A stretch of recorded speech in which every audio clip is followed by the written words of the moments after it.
Addressing the Bullying Problem, with your host, Nigel Wheeler. In our current culture, bullying is epidemic, and its impact upon kids is tragic. 1/3 of teens report being bullied. Each day, 160,000 kids miss school for fear of being bullied. Teachers have a responsibility to address the bullying issue and to be proactive in protecting their students against the physical, verbal, and emotional abuse that is commonplace among the youth today. In establishing a bully-free school climate, a good place to begin is with definitions. The type of bullying that most of today's adults knew when they were kids is now called traditional bullying. There are several kinds of traditional bullies: physical bullies, verbal bullies, and social bullies. Physical bullies push, hit, and kick their victim and steal or damage their victim's property. Verbal bullies use words to injure their victim with humiliation by calling names, throwing out insults, or making racist or sexist comments. Still another type is a social bully. Social bullies try to convince others to exclude or reject someone. They cut the victims off from their social connections. These bullies, usually girls, do this through gossip or by spreading rumors. Bullying may take on any of these forms, but it has the same devastating effect. A new type of bullying that kids are experiencing today is cyberbullying. Cyberbullies use electronic technology, such as computers and cell phones, to harass or embarrass other kids. It employs text messaging, sexting, instant messages, identity and password theft, and emails to humiliate and embarrass the targeted person. It can be even more hurtful and long-lasting than traditional bullying because it can be sent to a wide audience and it follows the victim anywhere they use their cell phone or log into the internet. Because the bully can make up an identity or steal one from someone else, the messages often are anonymous and the victim doesn't know who the bully is. Cyberbullies are especially adept at homophobic bullying, a particularly insidious form of emotional cruelty. It attacks the self-esteem of the victim, sometimes producing feelings of depression, rage, self-hate, and thoughts of suicide. Educating students to abolish bullying. Teachers, by themselves, cannot prevent bullying. Students must be educated neither to bully nor to support a climate of bullying at their school. The most important element in preventing bullying is for teachers to create nurturing classroom environments where students know one another, feel respected, and are encouraged to respect others. This environment begins with a teacher who shows care for everyone in the classroom: jocks, nerds, surfers, goths, kickers, bright kids, the mentally challenged, pleasers, defiers, tall, short, heavy, and physically attractive students all need and must receive the unconditional love of the teacher. If a teacher models equal respect for all students, including the ones who project indifference or who are confrontational, the class will take notice and be inclined to follow suit. A teacher should try to help students get to know one another. Children are much less likely to bully someone whom they know and with whom they have developed some feelings of empathy. Knowing the names of students and calling them by name not only shows respect and reduces feelings of isolation, it also helps class members to get acquainted with each other. Kids are much less likely to turn on someone they know as a fellow human being. Class meetings can be enormously helpful in bully-proofing a campus. Teachers can use role plays and reverse role plays to help students understand how it feels to be a bullying target and to develop empathy for victims. A class meeting can produce an anti-bullying manifesto. While the class comes up with its own provisions, the teacher may want to provide a sample for the students to consider. A typical model might include statements such as, "We are persons and deserve respect." "We don't want any hitting or kicking." "We don't want any name calling or put downs." We will treat others like we want to be treated. While it pertains only to behavior in that class, the sentiments in a class agreement will likely be carried by the students outside of that classroom. Cyberbullying campaigns usually are not successful without the help, intended or not, of other students. And if given an anonymous method of reporting cyberbullying campaigns and websites, kids can put an end to it. Teachers should make sure that school officials and community groups provide a way, usually a website, for students to easily and anonymously report bullying. We must teach students that remaining silent when another person is being hurt is not acceptable and that they must take action to prevent cyber cruelty from taking place. As Martin Luther King Jr. said, "In the end, we will remember not the words of our enemies, but the silence of our friends." Most bullies play to the crowd, and if the crowd has the courage and compassion to say, "Stop that, that's not funny, that's cruel," the bullying will end. Helping the target. One of the tragedies of bullying is that the targeted victim will often come to believe that he actually deserves the taunts and put-downs.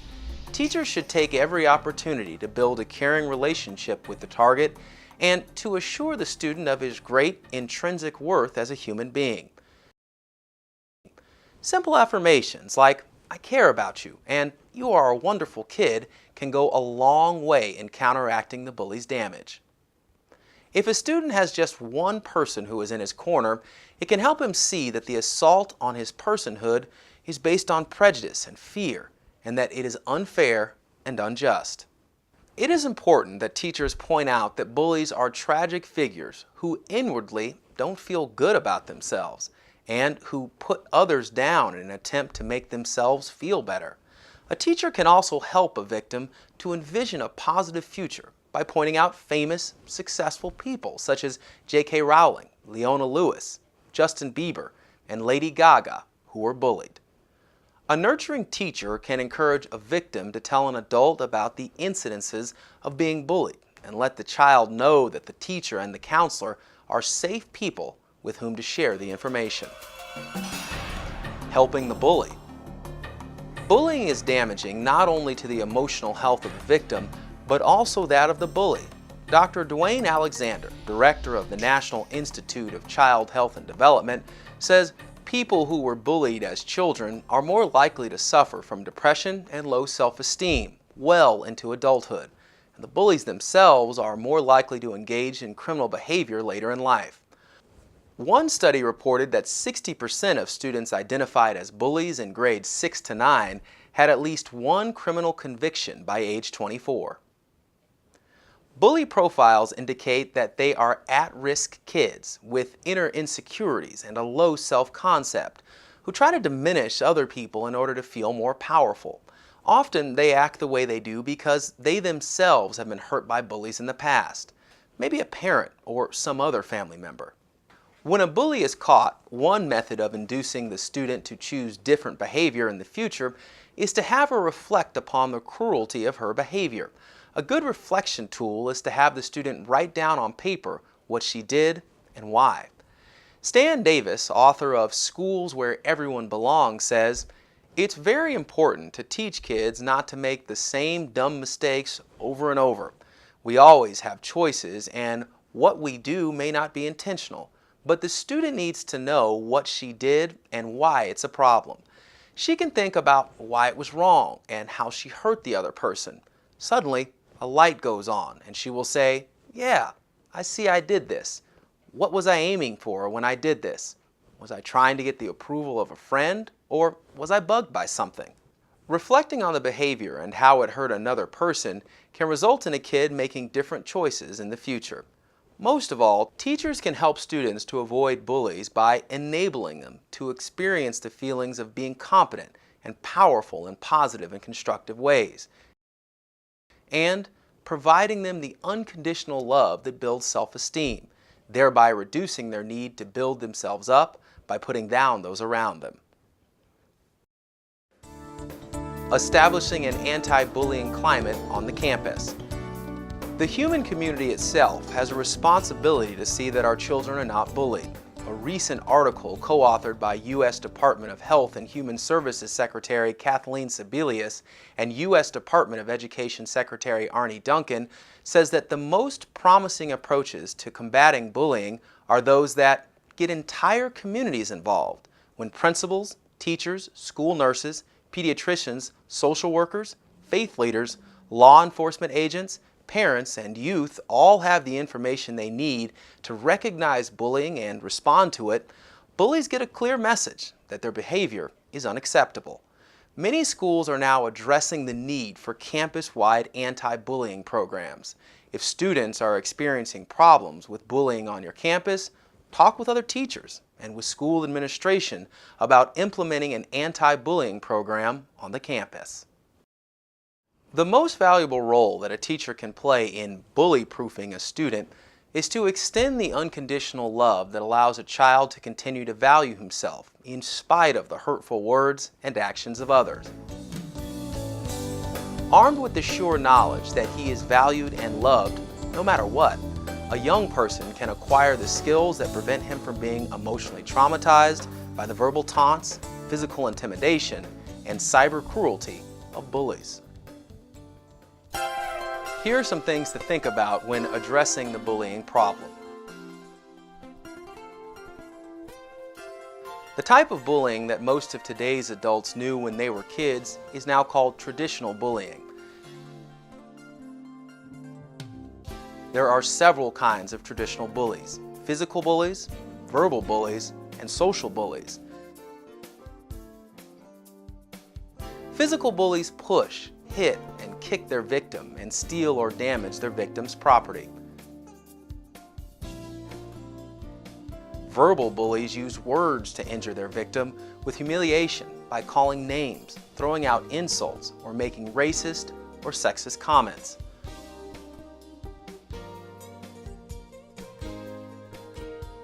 Social bullies try to convince others to exclude or reject someone. A new type of bullying that kids are experiencing today is cyberbullying. Cyberbullies use electronic technology such as computers and cell phones to harass or embarrass other kids. The most important element in preventing bullying is for teachers to create nurturing classroom environments where students know one another, feel respected, and are encouraged to respect others.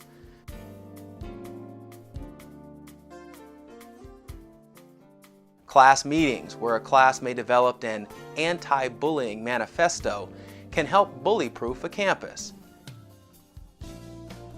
If given an anonymous method of reporting cyberbullying campaigns, such as a reporting website, students can put an end to it. Teachers can help students to avoid being bullies by enabling them to experience feelings of being competent and powerful in positive and constructive ways.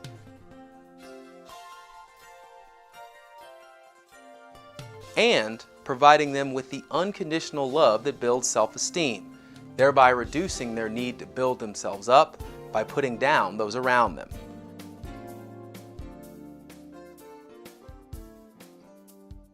The most valuable role that a teacher can play in bully-proofing a student is to extend the unconditional love that allows a child to continue to value himself in spite of the hurtful words and actions of others.